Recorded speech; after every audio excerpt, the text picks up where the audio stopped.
I believe that everyone has at least one great story that only they can tell. My best story is dedicated to discovering these stories and releasing them into the wild, one guest at a time. As you may know, June is Pride Month. As such, I wanted to use this show to amplify the voices of those from the LGBTQ plus community.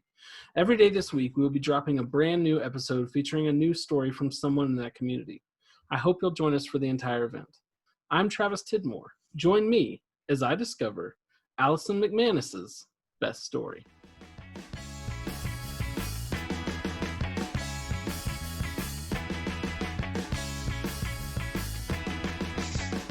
Alyson, welcome to the show. How are you doing? Good. How are you? Doing good. Tell us a bit about your backstory. Hi. Okay. I live in Seattle. I'm 37. Yeah, 37. I'm a trans woman, which is why we're on the show today to talk about. I mean, not just myself. It's an LGBT Pride Week thingy. So, Yep. I do social media for a living. I play in a band, which is pretty fun. Awesome. I'm a huge nerd. As I see, I don't know if the people on your show can see all the pop figures behind you. Yes, they can. But we don't have a good angle well. on mine, but I do have a bunch too. Awesome. But I keep mine in the box, mostly. The only ones I keep in the boxes are the ones that have been signed by guests from my comic convention. So well, yeah, that makes sense, because you don't want to, it's easier to sign the box than the figure itself. Exactly. Well, Alyson, what's your best story?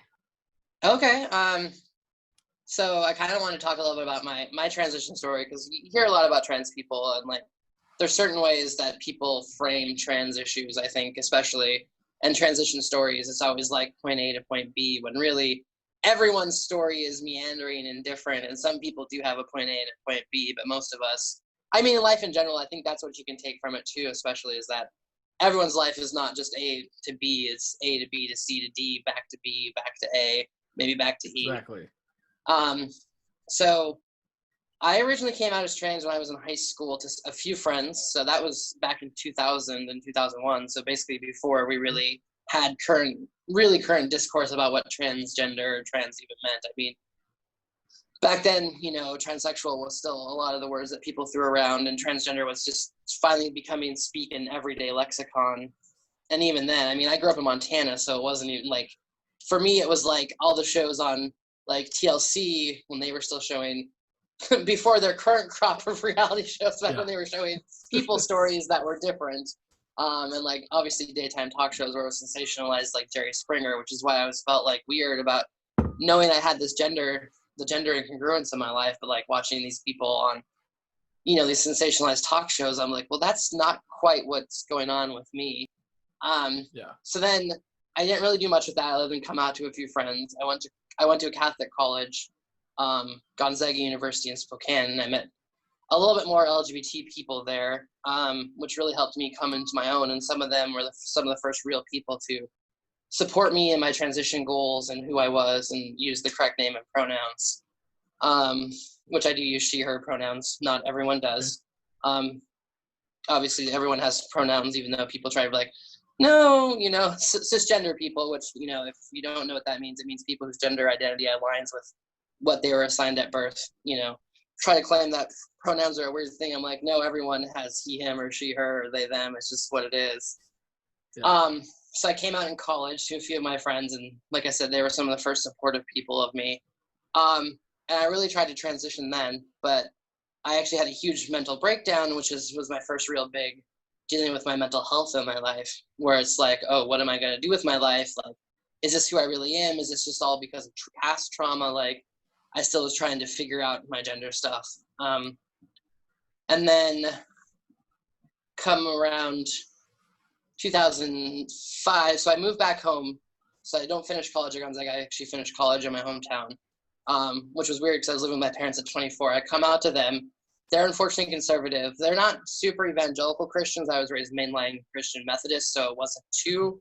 And in the north, and in like, so I'm from Montana, so like the Northwest and like Northern Methodists tend to be pretty more progressive. So like I never felt like homosexuality was a sin. I was never taught that as a kid. I was never taught that trans people were going to hell for being different unless you repented or whatever. I'm almost positive one of my pastors was gay, but he at the time he still had to be celibate, so he lived alone and didn't have a partner or anything, but I'm 99% sure he was, just given on him and I's talk, which was helping me, I guess, back to being a teenager. Like, he was my pastor during my teenage years, so that really, I think, helped me at least align a little bit of my gender identity stuff. Like, they didn't feel like I was evil for being this way, but I wasn't still quite sure. Yeah. So anyways, back to 23, 24, I'm at home, realizing that, yes, I need to transition. I need to be who I am. Come out to my parents. They're less than enthused. So I move away to Seattle in 2006, 2007. And I come here to try to transition. Unfortunately, I run into some mental health stuff again because I couldn't quite access my services. But I also met someone on LiveJournal, just roughly, because she was living in Montana while I was living here, but like, we connected over a lot of things. I never met her in person, and we ended up not talking for like a year, and I'm still living in Seattle. And then she adds me on Facebook, and we start talking again. And this person is now my wife. Her name is Carolina, and that's pretty much like, she's basically, because of her, I am where I am today as who I am as a person. So my best story really is like meeting her and falling in love. And so we meet on LiveJournal. We don't talk for a year. She adds me on Facebook. We start talking a lot. And my LiveJournal was always geared towards me being myself. So like, I was Alyson on LiveJournal. I wasn't under my dead name. So, which, yet again, if viewers don't know, dead name refers to my former name, my birth name, if you want. We like to call it a dead name because that person, some people consider they're dead to themselves. That makes sense. I also hate when people are like, oh, what's your old name? No, I don't want to talk about that. That's none of your business. So we start talking, and so she's queer, so that really helps. And July 15th of 2008, after about 3 months of intense friendship, after not talking for a year, we're like, oh, we should actually date each other. So we got together, never met in real life, had only seen pictures and talked on the phone. She's living in Montana, which is weird since I'm from Montana, but I wasn't there at the time. She's not from there. She was actually living with her ex at the time, or her current at the time, and then they became exes. So I moved back to Montana to be with her sight unseen after a month of dating online and on the phone. And we've basically been inseparable since then. So we live in Montana for a year. I'm still presenting mail, still living mail, trying to figure out what I'm going to do with transition stuff. And she's like trying to really encourage me. So we're like, let's try to get away from Montana. So we moved to the Bay Area for a year, but that's 2008, 2009. So we moved to the Bay Area for a year thinking that's going to be awesome. It's much better. It's freer there. Her mom lives there. Coincidentally, so she's actually second generation LGBT. She had 2 moms growing up. So it's actually kind of an interesting story so I think that's also what helped make us solidify in a lot of ways, is that she saw me for my correct gender. She was unafraid of being with me in some ways. I think because she knew that I was who I was and it wasn't like some weird thing. So she kind of understood me better, which that was always my issue, is like, is someone going to love me for being who I am? Like, are they going to fall in love? Because you always hear the stories about trans women, especially, who, when they're presenting male, marry a cisgender heterosexual woman, and then when the trans woman comes out, they end up getting divorced because the ex-wife is not in love with women, which really, really sucks that these, especially trans women, are forced to these binary gender male roles that they aren't in, or they don't realize it, and then just causes lots of heartache on everyone's end. That's the story that's told a lot in the movies, especially in TV shows, is that a supposedly heterosexual cisgender man marries a heterosexual cisgender woman. Turns out the man, I mean, that's what the transparent a lot about that, but it's a little bit better because at least the wife kind of stays with her when she comes out. It's not my favorite show in the world for a lot of reasons. That's for a whole other podcast that we can talk about. Transgender portrayal in the media is not, it's getting better. So that was something that always weighed on my mind, is like, am I going to find someone to love me for me? And yeah, I finally did. So we're living in the Bay Area for a year. Can't find a job. She finds a job, but it's like still hard. And my home feeling has always been Seattle. So I was like, why don't we try to move to Seattle? I know I can get my old job back. January 2013, I start going going to therapy again for my transition goals, which was awesome. My now wife goes to therapy too. She's like, okay, if I'm going to transition, she's going to want to have therapy to get supported from someone to be a spouse as well. So we both go to, luckily in Seattle, there's a lot of good LGBT therapists. So it's like not unusual for a spouse of a trans person to want therapy about that.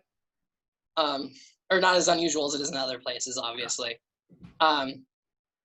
So March of 2013, I start hormones. So that's really when I consider my medical transition to start, even though with my wife, I'd been, since 2007, basically, other than work and my family, I'd been living as myself.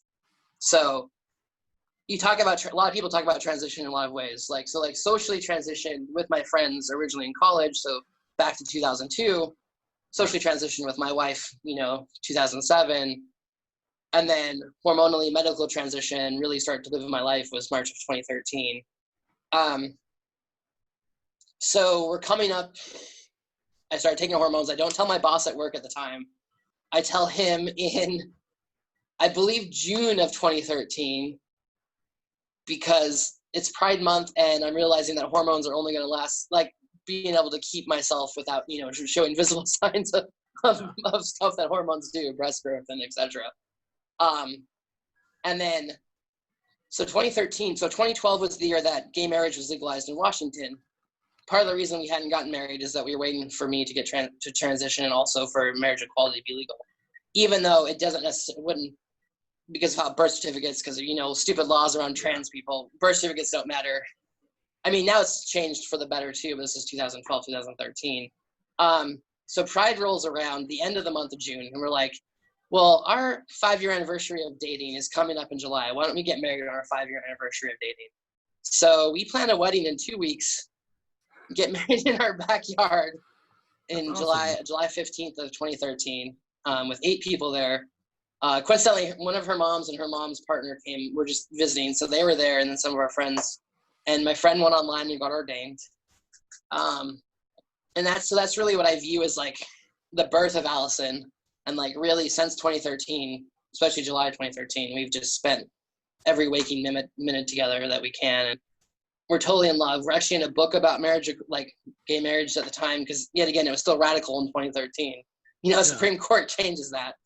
And like, I've never, even though I'm still depressed and have anxiety and everything, I've never felt like it's completely different. My gender stuff has really, I feel much more aligned. I feel much more myself. So like my anxiety and depression is just like what anyone has, cisgender, transgender, whatever, just like normal, I guess normal-ish anxiety. Obviously in this current climate, everyone's at high depression, high anxiety. But yeah. And we've been together. So yeah, married since 2013, been together since 2008. So it's a long 12 years. That's awesome. Yeah. Well, thank you so much for coming on and telling us that story. I think there's a lot of stuff in that story that, like you said, not everyone knows or understands, things like the dead name. And so I appreciate you coming on and kind of telling us your story, but also educating some of us that maybe don't know as much about that journey. So I thank you so much for that. Yeah, thank you. And then Pride, this Pride Month, can I say one thing is like, just about the current climate. I know you had some stuff about this too. It's like, I see a lot of cisgender white gay people talk about not supporting the protesters and like, why are they being so, uppity, violent, whatever. And I'm like, do they not realize that Stonewall like was really a riot against cops as well? So like, that's something that I really want to talk, like everyone hopefully understands that like the birth of the modern American Pride movement was really trans women of color, lesbians, gay men fighting cops because they got raided. Yeah. So that's something, and the first person who threw a brick was a trans woman of color named Marsha P. Johnson. So that's something that I just want to think about a lot during Pride Month is like, Pride was started as a riot. So like, why are we not also, I understand exactly what, not everything exactly, but like, I understand the anger and wrath that everyone's feeling right now. Yeah. Well, Alyson, where can people find you online? I'm on Twitter at Alyson McManus, so just one word, ALYSONMCMANUS. My Instagram is ALYSONCMCMANUS because I had to put my middle initial. Those are my two big socials. Okay. Well, thank you so much for coming on again, and it was great having you, and I hope you have a great Pride Month. Thank you. I want to say thanks to Alyson for coming on and sharing her transition story today. We will have new episodes every day this week as part of our Pride event. As always, be sure to like, comment, and subscribe. Our title music is Red, White, Black, and Blue by Peg and the Rejected. If you have a story you'd like to tell, hit us up on our Facebook page, on Twitter at My Best Story Show, or via email at mybeststorypodcast@gmail.com. All of those links are in the description. Until next time, go live your best story.